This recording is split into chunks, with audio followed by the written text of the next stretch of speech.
নেই। এটি ছিল একটি হত্যাকাণ্ড, যে হত্যাকাণ্ডের বিচার এখনো আমরা পাইনি। আমি কলেজ হোস্টেলের একটি ঘটনা বলতে চাই। আমার রুমমেট ছিল যে মানবেতর জীবনযাপন করত, তার চাচা মামা খালুদের থেকে টাকা পয়সা নিয়ে কোন রকমের দিনাপাত করতো।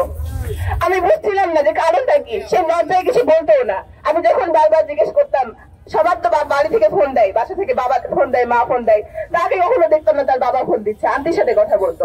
তো আমি যখন জিজ্ঞেস করতাম, কি রে তোকে আঙ্কেল ফোন দেয় না, কিছুই বলতো না, হ্যাঁ না কিছুই বলতো না।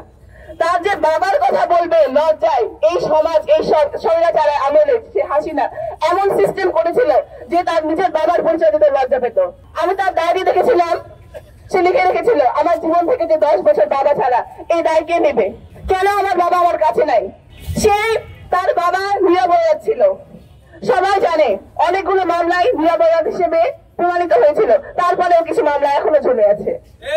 এই যে পরিবারগুলো এতদিন ধরে দুঃখ পাচ্ছে, কষ্ট পাচ্ছে, এর দায় কাদের নিবে?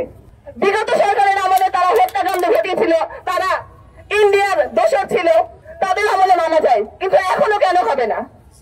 এ তো জনগণের সরকার, আমাদের রক্তের উপর বসে আছেন তারা। সীমান্তে আমরা এত হত্যাকাণ্ড দেখছি, 2 দিন পর পর পাখির মতো গুলি করে মারে। দ্রুততম সময়ের মধ্যে আপনারা এই বিচার নিশ্চিত করবেন, না হলে আমরা ছাত্র সমাজ কিন্তু বসে থাকবো না।